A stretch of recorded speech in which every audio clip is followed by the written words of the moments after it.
আসসালামু আলাইকুম সুপ্রিয় শিক্ষার্থীরা, আজকে আমরা চলতরিৎ যেই চ্যাপ্টারটা আমরা শেষ করলাম তত্ত্বীয়ভাবে, তার আজকে আমরা কিছু গাণিতিক সমস্যা দেখতে যাচ্ছি। কিছু বলতে দুইটা গাণিতিক সমস্যা একটু আমরা দেখব, যে দুইটা মোটামুটি ইম্পর্টেন্ট আমার কাছে মনে হয়েছে। দুইটাই মোটামুটি বোর্ড কোয়েশ্চেন, একটা হচ্ছে চট্টগ্রাম বোর্ড 2017 আর একটা হচ্ছে তোমার সিলেট বোর্ড 2017। তো আসি আমরা প্রথম যে প্রশ্নটা তোমাদেরকে দেখাতে যাচ্ছি। সমস্যাটা একটু দেখো, এখানে একটা চিত্র দেওয়া আছে। চিত্র অনুযায়ী কোষ 26 ভোল্টের, এখানে রোধ 270, এখানে রোধ 1 কিলো ওহম মানে 1000, 2 কিলো ওহম মানে 2000, 3 কিলো ওহম 3000, আবার এখানে 1000। আচ্ছা, তো প্রথম যে প্রশ্নটা আমার কাছে জানতে চাওয়া হচ্ছে সেটা হচ্ছে বর্তনীর এ ও বি বিন্দুর মাঝখানের বিভব পার্থক্য নির্ণয় করতে হয়েছে। এ বিন্দু হচ্ছে এখানে, বি বিন্দু এখানে। তো এখানে একটু তোমাকে আগে একটা জিনিস মনে রাখতে হবে, সেটা হচ্ছে এই বিন্দুটা এইখানে থাকা যে কথা, এইখানে থাকা কিন্তু সেম কথা। যদি বলি কেন, কারণ হচ্ছে এই দুইটা বিন্দুর মাঝখানে একটি রোধবিহীন তার আছে। তার মানে এই মাঝখানে যে তারগুলো আছে, এই যে মাঝখানে তারগুলো আছে, এই তারগুলো কিন্তু আমরা ধরে নেই, মানে হিসেবের যে সময় ধরে নেই যে এগুলোর কোনো রোধ নাই, রোধ হচ্ছে শুধু এই জায়গায়। তাহলে এই বিন্দুটা এখানে থাকা আর এখানে থাকা সেম। তারপরও প্রশ্ন এখানে দেওয়া হয়েছে, বাট আমি হিসেবের সময় আমি এখানে ধরবো যেন আমার সুবিধা হয়। তো আসি আমরা প্রথমে এ ও বি বিন্দুর মাঝখানের বিভব। তো যে কোনো বিন্দুর বিভব পার্থক্য জানতে হইলে আমাকে কি জানতে হয়? সূত্র আসি আমরা প্রথমে, বিভব ভি ইকুয়াল টু আই আর। বিভব জানতে হলে আমাকে তড়িৎ প্রবাহ জানতে হবে এবং রোধ জানতে হবে। তাহলে এ আর বি বিন্দুর মাঝখানে তড়িৎ প্রবাহটা কত, সেটা যদি আমরা কোষের সাথে সমন্বয় করে দেখি, যে কোষের ধনাত্মক প্রান্ত থেকে আই তড়িৎ প্রবাহিত হচ্ছে, আসলো এইখানে আসার পর সে দুই ভাগে বিভক্ত হলো তড়িৎ প্রবাহটা। এই রোধের মধ্য দিয়ে গেল I1 আর এই রোধের মধ্য দিয়ে গেল I2। এখন কেউ কেউ আবার একটু কনফিউজ করতে পারে, সেটা হচ্ছে এই বিন্দু থেকে তো তড়িৎ বিভক্ত হচ্ছে, এইখান দিয়ে যাচ্ছে, এখানে যাচ্ছে, রোধের মধ্য দিয়ে যাচ্ছে। তো অনেকে বলতে পারে যে ভাইয়া এই বিন্দুর মাঝখানে, স্যার এই বিন্দুর মাঝখানে তো, এই বিন্দুর মধ্য দিয়ে তো তড়িৎ প্রবাহ I1 হচ্ছে। আসলে ব্যাপারটা ওরকম না। I1 তড়িৎ তখনই প্রবাহিত হবে যখন সে রোধ পাবে। তো যতক্ষণ পর্যন্ত রোধ পাচ্ছে না ততক্ষণ কিন্তু তড়িৎ প্রবাহ মানে চেঞ্জ হচ্ছে না। রোধ পাওয়ার কারণে তখন সে পরিবর্তন হবে। তারপরে এই বিন্দু সেম বিন্দু সেটা আমরা কল্পনা করব। তাহলে আমরা যদি খেয়াল করে দেখি যে এ আর বি বিন্দুর মাঝখানে তড়িৎ প্রবাহ কত হচ্ছে, সেটা হচ্ছে সম্পূর্ণ আই। তার মানে সম্পূর্ণ বর্তনীর আইটা আমাকে জানতে হবে প্রথম।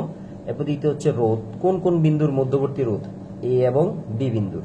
তো তুমি একটু যদি খেয়াল করে দেখো যে তড়িৎ প্রবাহ আই সে বি বিন্দু থেকে এ বিন্দুতে আসার সময় সে দুইটা রোধকে অতিক্রম করে আসে। তার মানে ওই দুইটা রোধই হচ্ছে ওই দুই বিন্দুর মধ্যবর্তী রোধ। তো সে দুইটা কত, 270 এবং 1000। তো আমি সুন্দর করে প্রথমে যে কাজটা করছি সেটা হচ্ছে বর্তনীর সম্পূর্ণ তড়িৎ প্রবাহটা নির্ণয় করতে যাচ্ছি। তো এই লক্ষ্যে আমরা প্রথমে বর্তনীর সম্পূর্ণ তুল্যরোধ নির্ণয় করব। তো তুল্যরোধ নির্ণয়ের জন্য যেটা প্রথমে কাজ, সেটা হচ্ছে সমান্তরালে যারা থাকে তাদেরকে আগে ধরতে হয়। 3 এবং 2 কিলো ওহম তারা সমান্তরালে আছে, তাদেরকে, যেহেতু নাম নাই কোনো, এই কারণে বাংলায় লিখতে পারতেছি না, সরাসরি সমীকরণ দিয়ে দিলাম। 2, 3 আর পি এর মান আছে 1.2 কিলো ওহম, যেহেতু 2 এবং 3 দুটোটাই কিলোতে দেওয়া আছে। তারপরে কিলো থেকে ওহমে আনলাম, 1000 দ্বারা গুণ করে 1200 ওহম। এটা গেল এই অংশের কাজ। এরপরে দেখো বাকি সবাই থাকবে শ্রেণীতে। তো বাকি সবাই বলতে 270, 1000, এটা দুইজন মিলে হচ্ছে 1200, এই নিজে 1000, সবগুলো যোগ শ্রেণী যেহেতু, সেখান থেকে আসতেছে 5900 ওহম, 5900 ওহম। তো বর্তনীর মোট তুল্যরোধ হচ্ছে এত। তাহলে আমরা বর্তনীর মোট প্রবাহ বের করতে পারি। সূত্র চাই equal to E divided by capital R plus small R. তো মান বসাই দিলাম সবার, স্মল আর যেহেতু নাই, মানে অভ্যন্তরীণ রোধ নাই, সেই ক্ষেত্রে আই এর মান আছে 0.0044 অ্যাম্পিয়ার। তো আমি তড়িৎ প্রবাহ পেয়ে গেছি, যেটা আমি দেখতেছি। আর রোধ আমরা দেখতে পাচ্ছি যে এ আর বি বিন্দুর মাঝখানে দুইটা রোধে আছে, সেটা হচ্ছে 1000 এবং 270। তাহলে আমি অপর পেজে না গিয়ে এখানে একটু কনজাস্টেড করে লিখে ফেলছি, সেটা হচ্ছে এ ও বি বিন্দুর মাঝখানে বিভব পার্থক্য ভি ইকুয়াল টু আই, আর এ আর বি এর মাঝখানে আই এর মান বসালাম, রোধের মান বসালাম। অ্যান্সার আসবে 5.6 ভোল্ট, 5.59 এই টাইপের কিছু একটা আসবে, সেটাকে আমি 5.6 ধরে নিছি। তাহলে এটা ছিল আমার প্রথম প্রশ্ন। প্রথম প্রশ্নটা ছিল বর্তনীর এ ও বি বিন্দুর মধ্যে বিভব পার্থক্য নির্ণয় করো। এবার যদি আমরা 2 নম্বর প্রশ্নটাতে যাই, 2 নম্বর প্রশ্নটা একটু খেয়াল করো। সেটা বলছে বর্তনীর এ ও বি বিন্দুর মাঝে একটি রোধহীন, এটা আবার অনেকে প্রশ্নের সাথে তুলনা করে ফেলতে পারো, মানে এটাই প্রশ্ন মনে করতে পারো না, এটা প্রশ্ন না, এটা প্রশ্নের বাইরের দিকে। যে বর্তনীর এ ও বি বিন্দুর মাঝে একটি রোধহীন তার লাগালে, রোধহীন তার মানে এদের মাঝখানে একটা তার দ্বারা সংযুক্ত করব, লাগালে মোট প্রবাহ কত হবে। তো মোট প্রবাহ কত হবে আসি আমরা এবার একটু সেই ব্যাপারে। তো গ নাম্বার থেকে তো আমরা মোট প্রবাহ একটা পাইছি গেল। এখন বলছে যদি আমরা তারটা সংযুক্ত করে দেই তারপরে কি হবে। তো এখানে আমি কিছু বাংলা কথা লিখছি, সেটা আমি মুখে বলে দিচ্ছি। সেটা হচ্ছে আমি যদি এ আর বি বিন্দুর মাঝখানে একটা তার লাগাই তাহলে নিয়মটা কেমন হচ্ছে দেখো। এখান থেকে তড়িৎ প্রবাহ আই যাচ্ছে, আই এই বিন্দুতে এসে দুই ভাগে ভাগ হবে। এখন এই পথে মানে বি থেকে এ তে আসার পথ হচ্ছে দুইটা তড়িৎ প্রবাহের, একটা হচ্ছে এই পথ আর একটা হচ্ছে এই পথ। কারণ দেখা যাচ্ছে দুইটা পথের মধ্যে এই পথে কোনো প্রকার রোধ নাই। তো স্বাভাবিকভাবেই আমরা যদি একটু চিন্তা করি যে একটা তড়িৎ প্রবাহ হচ্ছে, সে সামনে দুইটা পথ পেল, তো দুইটা পথের মাঝখানে যেটার মধ্যে তড়িৎ প্রবাহের রোধের মান কম সেখানে তড়িৎ যাবে বেশি। তো এখানে দেখো বলছে রোধহীন তার মানে কোনো প্রকার রোধে নাই। তো কোনো প্রকার রোধ না থাকলে বর্তনীর সম্পূর্ণ প্রবাহ ওর মধ্য দিয়ে চলে যাবে, তাহলে এদের মধ্য দিয়ে কোনো প্রবাহ যাবে না। কেন? কারণ রোধের রেশিও অনুযায়ী, আমি মাঝখানে একটা কোন লেকচারে জানি বলছিলাম যে রোধের রেশিও বলতে অনুপাত আকারে তড়িৎ প্রবাহ ভাগ হয়, অনেকটা এরকম আর কি, যে I1 by I2 R2 by R1, যেহেতু V ইকুয়াল টু IR, তাহলে IR সম্পর্ক হচ্ছে উল্টা আর কি, মানে ব্যস্তানুপাতিক। রোধের মান যদি বেশি হয় প্রবাহ হবে কম, রোধের মান যদি এখানে বেশি হয় এখানে প্রবাহ হবে কম, মানে উল্টা সম্পর্ক দুইজনের মাঝে। আচ্ছা যাই হোক, সেটা হচ্ছে আমরা যদি কোনো তার দ্বারা যুক্ত করি দুইটা বিন্দুকে, তারা শর্ট হয়ে যায়, যেটাকে আমরা শর্ট সার্কিট বলি। শর্ট সার্কিট মানে জায়গাটা এই বিন্দুটা এবং এই বিন্দুটা এখন একই বিন্দু হয়ে গেছে, যেহেতু আমি শুধু একটা তার দ্বারা যুক্ত করছি। কিছুক্ষণ আগে আমি যেরকম এই বিন্দুটা আর এই বিন্দুটাকে সেম ধরছিলাম, ওরকম আর কি একটা তার দ্বারা যুক্ত আছে। তাহলে এটা যদি সেম হয়, দুইটা যদি একই বিন্দু হয়, তার মানে এটার নামও এ হবে, এটার নামও এ হয়ে যাবে। তাহলে একটা বিন্দুর কখনো রোধ থাকতে পারে না। এই কারণে এই দুইটা রোধ ওখানে কি হয়ে যায়, বাদ হয়ে যায়। তখন বর্তনীটা দেখতে দেখায় আমাদের এরকম, মানে ওই দুইটা রোধ বর্তনী থেকে চলে যায়। যেহেতু বর্তনী থেকে রোধগুলো চলে গেছে, তাহলে বর্তনীর সম্পূর্ণ যেটা আমরাকে বলি তুল্যরোধটা পরিবর্তন হয়ে যাবে। তুল্যরোধটা বের করলাম আমরা, এবং যেহেতু তুল্যরোধ চেঞ্জ হয়েছে, তাহলে স্বাভাবিকভাবে বর্তনীর মোট প্রবাহ চেঞ্জ হবে। তো মোট প্রবাহ 0.118, তাহলে পূর্বে ছিল 0.0044 আর এখন হচ্ছে 0.0118 অ্যাম্পিয়ার। তবে স্বাভাবিকভাবেই বর্তনীর মোট তড়িৎ প্রবাহের মান পরিবর্তন হয়েছে। এবার আসি আমরা আমাদের পরবর্তী যে প্রশ্নটা, এবং এই চ্যাপ্টারের সবচেয়ে মানে ক্রিটিক্যাল বলা যায় বা ভেজেল্লা বলা যায় ম্যাথ, যে ম্যাথটা সেটা হচ্ছে কির্শফ দিয়ে যে ম্যাথটা, অথবা হুইটস্টোন ব্রিজ এবং কির্শফ মিলে যে সমস্যাটাকে, যেটা এখানে আমরা পাবো। তো আসি আমরা এখানে হুইটস্টোন ব্রিজ দেওয়া আছে, আসি ব্রিজটার সম্পর্কে আগে। এখানে নামগুলো দেয় না, একটু দেখো যে 4, 12, 6, 20 বলছে। যে আমরা তো যখন পড়ছিলাম হুইটস্টোন ব্রিজটা, তখন আমরা PQRS নামে মানে জানতাম আর কি। তো তুমি চাইলে একটা কাজ করতে পারো, নাম ধরার সুবিধার্থে আমরা সেটাকে আগে থেকে ধরে নিব যে পি এটা কিন্তু প্রশ্নে দেওয়া নাই, কিউ এটা ধরে নিব আমরা, PQ, এটা হচ্ছে R আর এটা হচ্ছে S। চারটা বাহুর রোধ আমরা ধরে নিলাম, মাঝখানে গ্যালভানোমিটার, তার রোধ দেওয়া আছে 2 ওহম, চারটা আচ্ছা সবকিছু দেওয়া আছে, বিভবের মান 12 ভোল্ট। এবার বলছে চাবি বন্ধ, এখানে একটা চাবি আছে, এই যে কি চাবি। তো চাবিটা কখনো বন্ধ রাখতে পারে, কখনো খোলা রাখতে পারে। খোলা মানে গ্যালভানোমিটারের সংযোগটা বিচ্ছিন্ন, কারণ এই গ্যালভানোমিটারের মধ্য দিয়ে কোনো তড়িৎ প্রবাহিত হবে না যদি চাবিটা খোলা থাকে, আর যদি বন্ধ থাকে তার মানে এর মধ্য দিয়েও তড়িৎ প্রবাহিত হতে পারবে। আচ্ছা, প্রথম প্রশ্নটা বলছে চাবি বন্ধ অবস্থায়, তার মানে চাবিটা লাগানো আছে, লাগানো মানে এর মধ্য দিয়ে তড়িৎ প্রবাহিত হতে পারবে। চতুর্থ বাহুতে কত মানের রোধ কিভাবে যুক্ত করলে গ্যালভানোমিটারের মধ্য দিয়ে কোনো তড়িৎ প্রবাহিত হবে না। তার মানে তড়িৎ প্রবাহিত মানে হবে না, বা তবে ভারসাম্যে থাকবে। তো ভারসাম্যের সত্য আমরা কি জানি, P/Q R/S। তো আমরা আগে থেকে ধরে নিলাম পাশে কি কি মান দেওয়া আছে। চতুর্থ বাহুর কথা বলছে, তো আমরা অঙ্কটা আগেও থিওরির সাথে তোমাকে এরকম একটা অঙ্ক করাইছিলাম। সেটা হচ্ছে যে বাহুতে পরিবর্তন করতে বলবে আমরা ধরে নিব সেই বাহুর মানটা আমরা জানি না। তো ওরকম না জেনে আমরা সেই বাহুর মানটা নির্ণয় করলাম হচ্ছে 18। এর মানে কি, মানে হচ্ছে যদি চতুর্থ বাহুর রোধের মান 18 ওহম হয়, তাহলে ব্রিজটা ভারসাম্যে থাকবে, মানে গ্যালভানোমিটারের মধ্য দিয়ে কোনো তড়িৎ প্রবাহিত হবে না। কিন্তু দেওয়া আছে আমাদেরকে কত, 20, তারপরে 20 থাকতে পারবে না, আমাকে 18 বানাইতে হবে। তো আমাকে দেওয়া আছে 20, কিন্তু আমার লাগবে 18, তার মানে আমাকে কমাইতে হবে। তাহলে রোধের মান কমানোর জন্য আমরা কি করি, আশা করি আমরা জানি, সেটা করি কি আমরা এর সাথে আরেকটা রোধ কিভাবে যুক্ত করে দিব, সমান্তরালে যুক্ত করে দিব। তো সেটা যদি আমরা এখানে লিখি, যেহেতু যেটা দেওয়া আছে মানে 20 বড় আর যেটা আমার লাগবে 18 সেটা ছোট, সুতরাং এস ডাবল প্রাইম মানের অপর একটি রোধ ওই 20 ওহমের সাথে, মানে এই যে 20 ওহমের সাথে আমরা কিভাবে যুক্ত করে দিব, সমান্তরালে যুক্ত করে দেব। তো ওইভাবে যদি আমরা যুক্ত করতে চাই, সূত্র লিখলাম সমান্তরালের সূত্র, এটা আমাদের লাগবে এই কারণে এই পাশে কার সাথে যুক্ত করব, এস এর সাথে এস ডাবল প্রাইম যুক্ত করে দেব। এবার বাকিটা ক্যালকুলেশন মানগুলো বসাইলাম, সেখান থেকে এস ডাবল প্রাইমের মান আসলো 180 ওহম। তো কোনো কোনো অঙ্ক হয়তো 1000, 2000, 3000 ওহম আসতে পারে, এটা ভয় পাওয়ার কিছু নাই যে এত রোধ কেন আসতেছে এখানে, মানে এটা আসতেই পারে, এটা যেহেতু ম্যাথমেটিক্যাল হিসাব, এটা নিয়ে ঘাবড়ানোর কিছু না। অনেকে আবার ঘাবড়াই যায় যে এখানে এত কেন আসলো।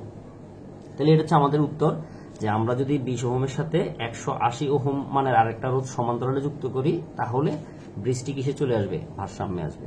এটা গেল প্রথম প্রশ্ন, মোটামুটি ইজি কোশ্চেন। ঝামেলা হচ্ছে পরেরটা, এবং এটা একটু বড়। চাবি খোলা অবস্থায় এবং বন্ধ অবস্থায় বিসি বাহুতে বা বাহুর মধ্য দিয়ে প্রবাহিত তড়িৎ প্রবাহ একই কিনা। প্রথমে আমরা চিত্র থেকে সেই ব্যাপারটা একটু বুঝে নিই। যদি গ্যালভানোমিটারটা মানে না থাকে, সেটা হচ্ছে যে খোলা অবস্থায়, গ্যালভানোমিটার নাই, সেই অবস্থায় বিসি বাহুতে কত, মানে কিউ রোধের মধ্য দিয়ে কত তড়িৎ প্রবাহিত হচ্ছে, আর যখন গ্যালভানোমিটার থাকবে তখন কত হবে। আসি আমরা সেই অংশে। তো প্রথমে আসতেছি চাবি খোলা অবস্থায়। চাবি যখন খোলা থাকবে, গ্যালভানোমিটারটা তখন বিচ্ছিন্ন থাকবে, আমরা গ্যালভানোমিটারটা নাই হিসেবে আমরা ধরে নেব, যেহেতু তার মধ্য দিয়ে কোনো তড়িৎ প্রবাহিত হবে না। তাহলে এখন যদি চিত্রটা আমরা কল্পনা করি যে এখান থেকে তড়িৎ প্রবাহ আই যাচ্ছে, এই বিন্দুতে আসার পর দুই ভাগে বিভক্ত হলো, এবং এক পথ দিয়ে I1 গেল, আরেক পথ দিয়ে I2 গেল, সি বিন্দুতে মিলিত হয়ে আবার আই নামে তারা বর্তনীর নেগেটিভ প্রান্তে ফিরে আসলো। তাহলে দুইজন শ্রেণীতে, এই দুইজন শ্রেণীতে তারা পরস্পর সমান্তরালে। তার মানে এখান থেকে আমাকে জাস্ট যেটা বের করতে হবে সেটা হচ্ছে I1। এখন I1 কিন্তু শুধু 12 ওহমের মধ্য দিয়ে যাচ্ছে না, সেই কিন্তু 4 ওহমের মধ্য দিয়ে যাচ্ছে। তো শুধু 12কে কনসিডার করলে তুমি একটু মানে প্রবলেমে পড়বা। তো এখন দেখো I1 কোন প্রান্ত থেকে কোথায় যাচ্ছে, এ বিন্দু থেকে সি বিন্দুতে যাচ্ছে। তাহলে আমার টার্গেট হচ্ছে I1 নির্ণয় করা। আচ্ছা যাই হোক, এখন I1 নির্ণয় করব, সূত্র কি, তড়িৎ প্রবাহ I সমান V/R। তাহলে এখন I1 যে যাচ্ছে, মানে যেখান থেকে যেখানে যাচ্ছে, ওই দুই বিন্দুর বিভব আমি জানি কিনা, এ আর সি বিন্দুর বিভব জানি, এ আর সি বিন্দুর বিভব আমি জানি। কেন, দেখো এ আর সি বিন্দু কোষের সাথে সরাসরি যুক্ত, তার মানে এই 12 ভোল্ট এ আর সি বিন্দুতে সরাসরি কি করতেছে, ক্রিয়া করতেছে। তার মানে বিভবের মান 12 জেনে গেলাম। এবার I1 যেখান থেকে, মানে I1 যাদের মধ্য দিয়ে প্রবাহিত হচ্ছে তাদের রোধ আমি জানি, একটা হচ্ছে 12, একটা হচ্ছে 4। তাহলে তারা কিসে আছে, যেহেতু একই তড়িৎ প্রবাহিত হচ্ছে, তারা শ্রেণীতে আছে। শ্রেণীতে হলে সরাসরি যোগ হয়ে যাবে। তো এখান থেকে I1 এর মান আমি সরাসরি পেয়ে গেলাম 0.75। এটা উত্তম অংশ সহজ ছিল। তাহলে একটা অংশ আমার গেল, যেটা চাবি খোলা অবস্থায়। এবার আসতেছি আমি চাবি বন্ধ অবস্থায়। চাবি বন্ধ অবস্থায় এখন সে আমাদেরকে হুইটস্টোন ব্রিজের নীতি ফলো করতে হবে। হুইটস্টোন ব্রিজে আমাদেরকে কিরশফের সূত্র প্রয়োগ করতে হবে, কারণ হুইটস্টোন ব্রিজের যে কোনো ম্যাথ তুমি করো না কেন, তড়িৎ প্রবাহ নির্ণয়ের ক্ষেত্রে অবশ্যই আমাদেরকে কিরশফ দিয়ে করতে হবে। অন্য কোনো নিয়ম, যেটাকে আমরা ওহমস ল বলি, সেই নিয়মে তুমি কখনোই এই অঙ্কটা করতে পারবে না। তাহলে আসি আমাদের সেই ভেজালের নিয়ম। চাবি বন্ধ অবস্থায় প্রথম যে কাজ, কিরশফের নিয়ম প্রয়োগ করার ক্ষেত্রে আমাদেরকে অবশ্যই আগে প্রথম সূত্র প্রয়োগ করতে হবে। আর যদি আমরা একটু খেয়াল করে দেখি, সেটা হচ্ছে যে প্রথম সূত্রগুলো আমরা কোথায় প্রয়োগ করতাম, সেটা হচ্ছে সংযোজন যে বিন্দুগুলো। তো এখানে সংযোজন বিন্দু দেখা যাচ্ছে A, B, C, D, যেখানে তড়িৎ প্রবাহ মিলিত অথবা বিভক্ত হচ্ছে। তো A, B, C, D বিন্দুতে কিরশফের প্রথম সূত্র যদি আমরা প্রয়োগ করি, প্রথমে A বিন্দুতে খেয়াল করে দেখি আমরা, এটা হচ্ছে A বিন্দু। এই বিন্দুতে তড়িৎ প্রবাহ I প্রবেশ করতেছে বিন্দুর দিকে, আর ওই বিন্দু থেকে I1 এবং I2 চলে যাচ্ছে। তাহলে যে প্রবেশ করে সে ধনাত্মক, যারা চলে যাচ্ছে তারা ঋণাত্মক, =0। বা I সমান I1 প্লাস I2, সেটা আমি সমীকরণগতভাবে রেখে দিলাম। এটা 1 নম্বর সমীকরণ দিয়ে রাখলাম। এ গেল, এবার আসে বিতে। তাহলে এবার বি বিন্দুতে কি হচ্ছে, এখানেও 3টা পথ, এই পথ দিয়ে I1 বি বিন্দুতে আসতেছে, মানে প্রবেশ করতেছে, তাহলে I1 হচ্ছে পজিটিভ। এরপরে বাকি যে দুই পথ, এটা দিয়ে বি বিন্দু থেকে চলে যাচ্ছে IG নেগেটিভ, চলে যাচ্ছে I3 চলে যাচ্ছে নেগেটিভ, অলওয়েজ 0। কখনো এখানে মান বসবে না তড়িৎ প্রবাহের ক্ষেত্রে। তো আমি এখান থেকে I3 মানটা বের করে রাখলাম, না করলেও সমস্যা নাই, আমার একটা পরবর্তী প্ল্যান আছে, এই প্ল্যানটা আমি কিছুক্ষণ পরে বলতেছি। এই কারণে আমি এটাকে কি করলাম, এইভাবে মানে বের করে রেখে দিলাম। তো আসি এবার বি বিন্দু গেল, এবার হচ্ছে কোন বিন্দু, সি বিন্দু। এবার সি বিন্দুর জন্য যদি খেয়াল করি আমরা, সি বিন্দুতে এটা প্রবেশ করতেছে, এটাও প্রবেশ করতেছে, অনলি এটা চলে যাচ্ছে। তাহলে যারা প্রবেশ করতেছে তারা ধনাত্মক, i3 i4 ধনাত্মক এবং i হচ্ছে কি ঋণাত্মক।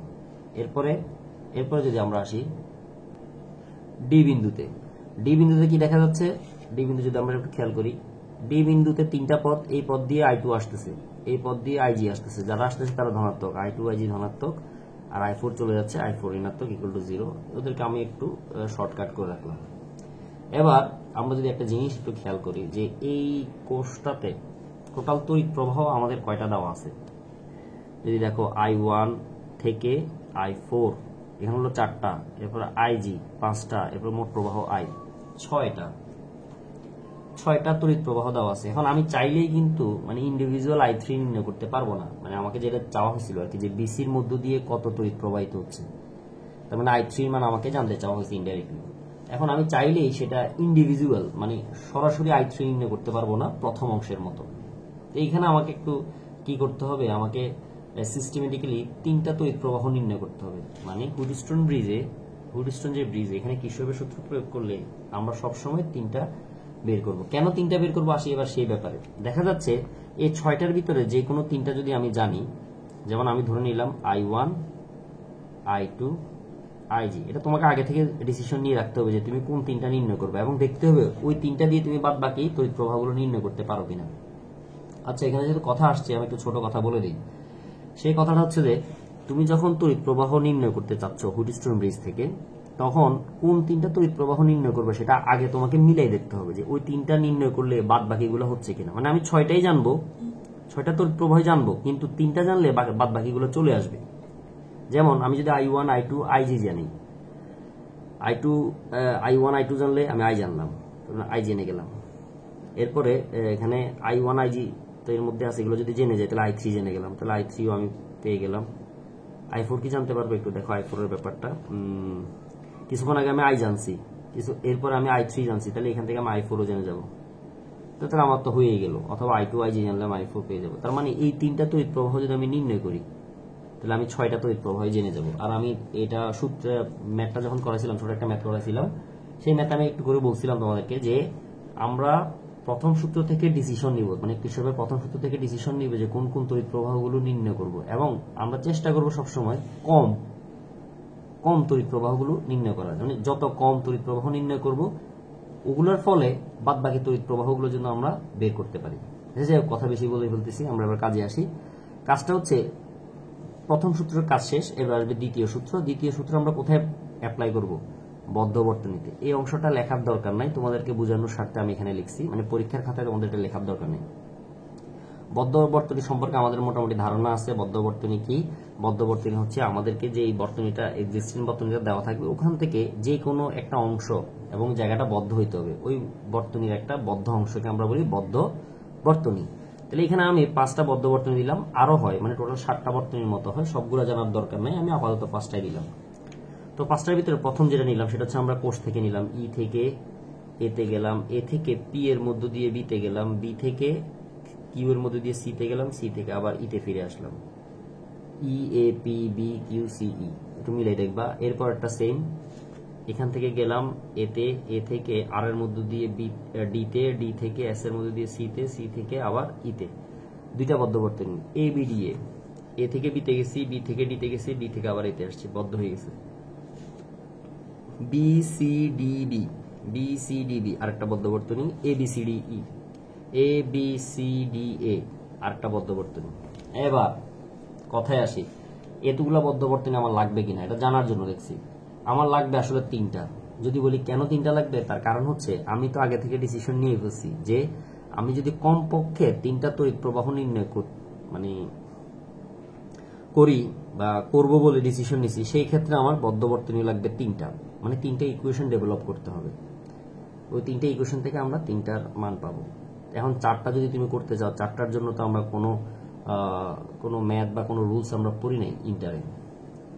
3টা আমরা বের করতে পারি, ক্রেমার রুল আছে, বজ্রগুণন নিয়ম আছে, তো ওই হিসেবে হয়তো আমরা 3টার যে কি বলে 3টা মান সমাধান করতে পারি। 4টার মান হয়তো আমরা এখনো পড়ি নাই। যাই হোক, এই 3টাই আমরা ডিসিশন নিয়ে নিলাম যে আমরা i1 i2 এবং ig নির্ণয় করব।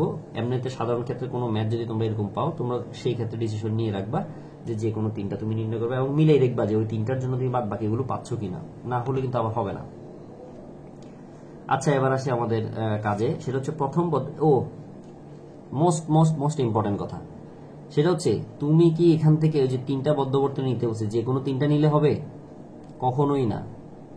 এখানে এটাই হচ্ছে সবচেয়ে ইম্পর্টেন্ট কথা, সেটা হচ্ছে তুমি যে তিনটা বদ্ধবর্তনী নিবা তার ভিতরে অবশ্যই একটা বদ্ধবর্তনী কোষসহ হইতে হবে, অর্থাৎ 1 এবং 2 এর ভিতরে একটা তোমার নিতেই হবে।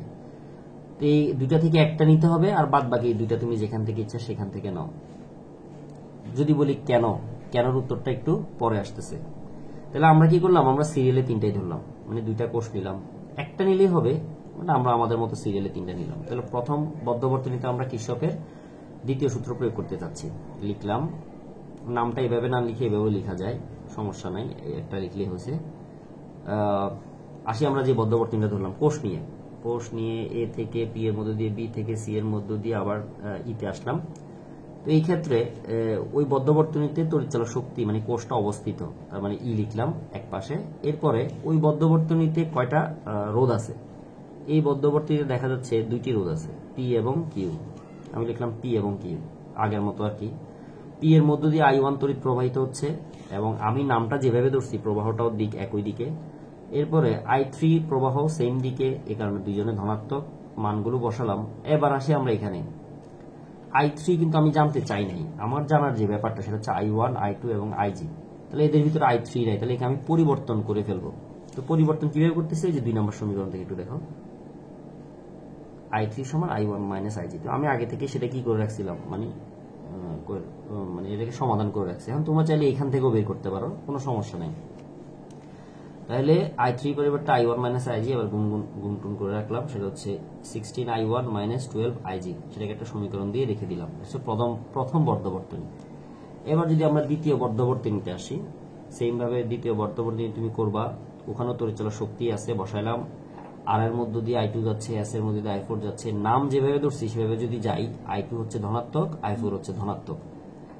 এখন আমরা তো I4 জানতে চাই নাই, আমাদের জানার টার্গেট কে I1, I2, IG। এই কারণে I4 কে 4 নম্বর সমীকরণ অনুযায়ী আমরা পরিবর্তন করে দিলাম I2 প্লাস IG। তার মানে আমরা এমন ভাবে পরিবর্তন করব যেন যে মানগুলো আমরা চাচ্ছি সেগুলো যেন আসে। তারপরে যোগ বিয়োগ গুণ ভাগ করে আমরা কত আসলাম, 26 I2 প্লাস 20 IG। এটা কি হলো, 6 নম্বর একটা সমীকরণ দিয়ে আমরা রেখে দিলাম। তাহলে কয়টা গেল, একটা দুইটা, লাগবে কয়টা, তিনটা। এবার ওই ABDA যে বদ্ধবর্তনীটা একটু যদি খেয়াল করো, ABDA, এখানে কোনো তড়িৎচালক শক্তি নেই, বাংলা লেখাটা আগের মতোই থাকবে, এখানে লিখি না এটা। তড়িৎচালক শক্তি নাই বিদায় এখানে হচ্ছে 0। এরপরে তার ওই বদ্ধবর্তনীতে রোধ আছে কয়টা, তিনটা। পি একটা রোধ, গ্যালভানোমিটার নিজে একটা রোধ, যার মান হচ্ছে 2 ওহম, আর আর হচ্ছে 6 ওহম। তো নাম অনুযায়ী আমরা আগাই, একটু খেয়াল করে দেখো, এ থেকে বিতে গেছি, I1 ও এ থেকে বিতে গেছে, তার মানে I1 পজিটিভ। বি থেকে ডিতে আসছি, মানে নাম অনুযায়ী আর কি। আর IG গ্যালভানোমিটারের তড়িৎ প্রবাহটাও সেম দিকে আসছে, তার মানে সেটাও ধনাত্মক। এরপর ডি থেকে আমি এতে গেছি নাম অনুযায়ী, কিন্তু আমার নামের সাথেও মিলছে উল্টা ভাবে, মানে আমি যেদিকে যাচ্ছি সে যাচ্ছে আমার তার বিপরীতে, এই কারণে মাইনাস I2R। তো মানগুলো বসাই দিবে, এখানে কাউকে পরিবর্তন করার দরকার নাই, কেন আমি I1, I2 এবং IG জানতে চাইছিলাম। তো এদেরকে আমি সিকোয়েন্স অনুযায়ী সাজালাম, I1, I2, IG। এই সিকোয়েন্সটা মেনটেন করা ম্যান্ডেটরি। কেন ম্যান্ডেটরি, আসতেছে ক্যালকুলেশন যখন করব তখন সেই ব্যাপারে আসবে ব্যাপারটা। তো আমি কি করলাম, আগের ওই পাশে যে দুইটা সমীকরণ ছিল তাদেরকে আমি এখানে এসে 5 নম্বর আর 6 নম্বর সমীকরণগুলো এখানে লিখে রাখলাম। এবার আসতেছে এর সমাধানের যে ব্যাপারটা, এই তিনটা সমীকরণ থেকে আমরা I1, I2 এবং IG এর মান বের করব। তো এইভাবেই তোমরা পরীক্ষা খাতে এভাবে লিখবা যে 5, 6 এবং 7 সমীকরণ সমাধান করে পাই। এখন আসে সমাধানটা কিভাবে, সমাধানটা আমরা ক্যালকুলেটরে করব। এই ক্যালকুলেটরের ক্ষেত্রে আমি তোমাদেরকে দুইটা ক্যালকুলেটরের ব্যবহার, যারা যেই ক্যালকুলেটরগুলো আমরা মোটামুটি ম্যাক্সিমাম সময় ইউজ করে থাকি, যে 100 ms। তো এটা দেখাই আমি, এরপর তোমাদেরকে ES যে ক্যালকুলেটরটা ওটাও অনেকে ইউজ করে, সেই জিনিসটা আমি তোমাদেরকে একটু দেখাবো। আসি আমরা কিভাবে শুরু করব সমাধানের ব্যাপার। তাহলে যে কোনো যেটা বলছিলাম, সিরিয়ালটা মেনটেন করতে হবে। যেমন এখানে I1, I2, IG। I1 এখানে I2 নাই মানে হচ্ছে I2 এর সাথে কোনো সংখ্যা না থেকে 0 গুণ আকারে আছে। আর এই যে এটাতে আবার I1 নাই, তাহলে I1 নাই মানে I1 এর সাথে গুণ আকারে 0 আছে। তো আমাদেরকে এই ক্যালকুলেশনটা করার জন্য যেটা করতে হবে, প্রথমে মোডে যেতে হবে, 1, 2, 3, 3-এ গেলে ইকিউএন মানে ইকুয়েশন সলভিং এর যে ব্যাপারটা, সেখানে আমরা গেলাম এক চ্যাপে। এবার দেখো আননোন, আননোন মানে অজানা মান। আমরা কিন্তু আসলে অজানা মানে নির্ণয় করতে চাচ্ছি। i1 এর মান জানি না, i2 এর মানও জানি না, ig এর মানও জানি না। তাহলে কয়টা আননোন মান আমরা বের করতে চাচ্ছি? 3টা। তাহলে ওই যে দেওয়া আছে কয়টা জানতে চাচ্ছ? 3। তাহলে 3 চাপ দিবা। এবার প্রথম যে সমীকরণটা, প্রথম সমীকরণ তুমি একে ধরতে পারো, একে ধরতে পারো, একে ধরতে পারো, কোনো সমস্যা নাই। কথা হচ্ছে 3টা সমীকরণই থাকতে হবে। আমাকে a1 হিসেবে যাকে চাইছে, আমি 8 নাম্বার মানে 7 নাম্বার সমীকরণটাকে আগে ইনপুট দিব। a1 মানে হচ্ছে i1 এর সাথে যে আছে, কত আছে? 4। তুমি দিবা 4 আসছে, ইকুয়াল চাপ দিবা। তার মানে a1 এর মান হিসেবে আমি 4 কে কি করলাম? ইনপুট করলাম। এরপর আসছে দেখো b1, হয়তো বা ক্লিয়ার বোঝা যাচ্ছে না, একটু খেয়াল করবো, মুখে বলে দিচ্ছি এই কারণে। এরপরে লেখা আসবে b1 মানে i2 এর সাথে সিরিয়াল অনুযায়ী i2 এর সাথে যে আছে 6 না, এখানে মাইনাস মানে চিহ্ন সহ ক্যালকুলেট করতে হবে, তার -6 লিখবা, ইকুয়াল চাপ দিবে, তার মানে ইনপুট হবে। এরপরে ig এর সাথে কত আছে? 2 + 2 আর কি, মানে 2 দিবা, ইকুয়াল দিবা। এরপর আসছে d1 মানে সমান সমানের ওই পাশে যে আছে, কে আছে? 0 লিখবা, চাপ দিবা। 1 এর সকল কাজ শেষ। 1 মানে একটা সমীকরণ ইনপুট দেওয়া শেষ তোমার। এখন আসবে 2। প্রথমে আসছে দেখো a2, আবার আগের মতো সিরিয়াল মেনটেন রাখতে হবে। প্রথমে কার মান নিছিলাম? i1 এর মান নিছিলাম, এখানে i1 এর মান নিবা 16 লিখবা, ইনপুট দিবা মানে ইকুয়াল দিয়ে। সাথে সাথে b2 আসছে, b2 মানে i2 এর সাথে যে আছে, তার মানে i2 নাই মানে কিছু নাই, মানে 0। এরপরে আসছে c2 মানে ig এর সাথে -12 ইকুয়াল। এরপর হচ্ছে সমান সমানের এই পাশে যে আছে d2 12। দেখো এখন 2 শেষ। 2 মানে 2 নাম্বার সমীকরণ তুমি ইনপুট দিয়ে দিয়েছো। এবার আসবে কত নাম্বার? 3 নাম্বার সমীকরণ। 3 নাম্বার সমীকরণ প্রথমে i1 নাই, তাহলে না থাকলে কত হবে? 0। এরপরে i2 এর মান আছে 26, এরপরে 20, এরপরে d3 সমান সমানের ওই পাশে যে আছে 12। খুব সুন্দর। এবার দেখো x মানে প্রথম যাকে তুমি ধরছিলা, তুমি প্রথম কাকে ধরছিলা? i1 কে। i1 এর মান দেখো, মান কত আসছে? 0.732 অ্যাম্পিয়ার। আবার ইকুয়াল চাপ দিবা, y এর মান, y মানে পরবর্তী যাকে ধরছিলা i2 সিরিয়াল অনুযায়ী, i2 এর মান কত আসছে? 0.48 অ্যাম্পিয়ার। আবার ইকুয়াল চাপ দিবা z মানে ig এর মান, সেটা হচ্ছে -0.024। মাইনাস আসতে পারে, এটা নিয়ে ঘাবড়ানোর কোনো কারণ নাই। আচ্ছা, গেল এতটুকু পর্যন্ত। এরপর আমরা শিফট মোড দিয়ে 2 নাম্বার ইকুয়াল দিয়ে মোড ক্লিয়ার করে দিলাম আমরা, এবং নর্মাল মোডে আবার চলে আসছে। ঠিক আছে, আমরা রেখে দিলাম। তো এবার যে অঙ্কটা আমরা যেভাবে করতেছিলাম একটু যদি খেয়াল করে দেখি, সেটা হচ্ছে আমাদেরকে তো এই 3টা আসলে বের করতে বলে না, আমাদেরকে বলছে i3। তো আমরা বলছিলাম এই 3টা বের করলে আমরা বাদ বাকি সবগুলোই পারবো। সেখান থেকে 2 নাম্বার সমীকরণ থেকে আমরা i3টা বের করে নিলাম, i1 - ig থেকে 0.756, মাইনাসে মাইনাসে এখানে প্লাস হয়ে গেছে। এবার আসি, এটা নিয়ে কিছু কথা আছে। তো এটা নিয়ে কিছু কথা বলার আগে আরেকটা যে ক্যালকুলেটরের কথা তোমাদেরকে আমি বললাম, যেটা অনেকে ইউজ করে, ES। এই যে এটাতে তুমি কিভাবে করবা সেই ব্যাপারটা আমি দেখাই দিচ্ছি। না একজন পারবা, আরেকজন পারবা না, এটা আর ঝামেলা হচ্ছে। তুমি মুড দিলা, এখানে দেখো ইকিউএন বলে কিছু আছে কিনা, প্রথমে ইকুয়েশন আছে 5 নাম্বার, চাপ দিলা, চাপ দিছে, কোনো সমস্যা নাই। এবার তুমি যে সমীকরণগুলো লিখছো, এই সমীকরণগুলোতে কয়টা ফরম্যাট আছে দেখো, 1টা 2টা 3টা, এরপর ইকুয়ালের পর আরেকটা 4টা। তাহলে এখন কোনটার সাথে মিলে? এদের কি কোনো স্কোয়ার আছে? স্কোয়ার নাই। দেখো এই প্রথম সমীকরণটা হচ্ছে 1 2 3টা অংশ, 1 2 3টা অংশ, এটা হবে না। পরে 2 নম্বরে যেটা, ওটা দিয়ে তোমাকে করতে হবে যে a b c d 4টা অংশ। কিছু আগে আমরা যে অঙ্ক করছিলাম ওখানে 4টা অংশ ছিল, a b c d এর গুণ। তাহলে তোমাকে 2 চাপ দিতে হবে। এবার এই যে ম্যাট্রিক্স আকারে দেখা যাচ্ছে যে a এর মান, এই যে a এর মান হচ্ছে 1 নম্বর সমীকরণের জন্য কত? 4 ইনপুট হয়ে গেছে। এরপর i2 এর মান -6, এরপর c মানে g এর মান 2, এরপর সমান সমান ওই পাশে যে d এর মান 0। 1 নম্বর সমীকরণ ইনপুট দেওয়া শেষ, 2 নম্বর ঘরে চলে আসছে। 2 নম্বর ঘরের জন্য i1 এর মান 16, i2 নাই, তার মানে 0, ig এর মান -12, d সমান সমানের ওই পাশে আবার 12। এবার আবার পরের সমীকরণটার জন্য i1 নাই, তার মানে 0, i2 আছে কিন্তু মান হচ্ছে 26, ig এর মান 20, সমান সমানের ওই পাশে হচ্ছে 12। সবকিছু দেওয়ার পরে ইকুয়াল চাপ দিবা, প্রথম মান যেটা আসবে ভগ্নাংশ আকার আসছে এসডি যে বাটনটা সেটা চাপ দিলে দশমিক আসবে 0.732। আশা করি মিলছে। আবার ইকুয়াল চাপ দিলে ওয়াই এর মান আসবে তাও ভগ্নাংশ আকারে, এসডি দিবা, দশমিকে চলে আসবে 0.48। আবার জেড মাইনাস আসছে 0.024। তার মানে সবকিছুই মিলছে, জাস্ট সিস্টেমটা এরকম হবে। সেম ভাবে এখানেও গ্রেডিয়েন্ট বা ডিগ্রি যে কোনো একটা দিলে আশা করি চেঞ্জ হয়ে যাবে সবকিছু। তো এখানে তুমি এক নাম্বার কম দিয়ে আবার আমরা সেটাকে ইয়েটা চেঞ্জ করে দিলাম। তো এইভাবেই দুইটা ক্যালকুলেটর দিয়ে মোটামুটি আমরা একই কাজই করতে পারবো। ব্যাপারটা হচ্ছে এরকম।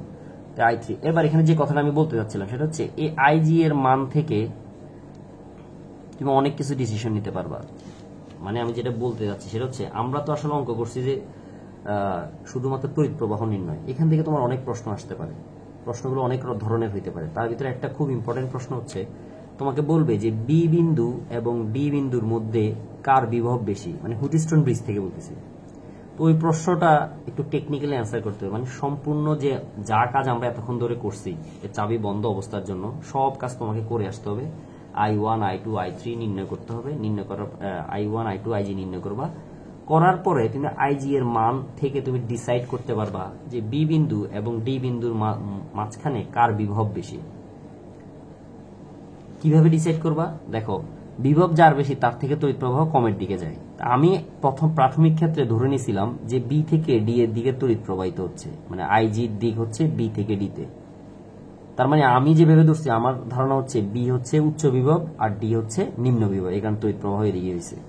এখন আমি যে হিসেবে ধরছি সেই হিসেবে দেখো আইজি এর মান কি আসছে, নেগেটিভ। তার মানে আমি যা ধরছি আসলে ঘটনা হবে তার উল্টো। উল্টো মানে কি, আমি ধরছি বি থেকে ডি তে, আসলে ঘটনা হবে ডি থেকে বি তে, মানে আইজি এর দিক হবে বিপরীত দিকে। তো এখান থেকে তুমি সেই জিনিসটা ডিসাইড করতে পারো বা সেই ম্যাথটা করতে পারো, যে তোমাকে এরকম ম্যাথ মানে বলা হয় আর কি। সেটা হচ্ছে কি যে যেহেতু নেগেটিভ আসছে তার মানে তড়িৎ প্রবাহ হবে আসলে ডি থেকে বি তে, অর্থাৎ তখন উচ্চ বিভব হবে ডি বিন্দু আর নিম্ন বিভব হবে বি বিন্দু। তো এইভাবে তুমি চাইলে এই অংশটুকু করতে পারো। তো এমনিতেই ভিডিও অনেক বড় হয়ে গেছে আজকে, যেহেতু গাণিতিক সমস্যা।